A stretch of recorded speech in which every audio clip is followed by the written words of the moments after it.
همه چطور خوش بدین به ویدیو جدید محمد. امروز من با یک ویدیو جدید امروز من یک مکان جدید رو به شما نشون بدم. با ما باشید، لایک و سابسکرایب یادتون زنگ بزنید حتما و لیتس گو بزنیم بریم داخلش. ورودی هم که خوشگلی داره با خود طرز تهیه‌اش چینی طوره، انگاری یک کلبه رو نگاه کنید چینی طوره. چینی انگاری محله یکی از شهرهای قدیمی چینیه. ویلیجرهای قولی چینی ها میشه دماغ گنده هایش. مشکل داری برای زحمت کشیم. این چه وضعه؟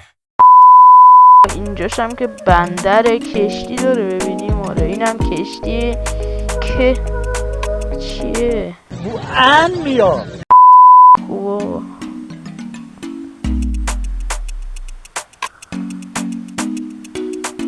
اینجا بازارشه، چه خفن.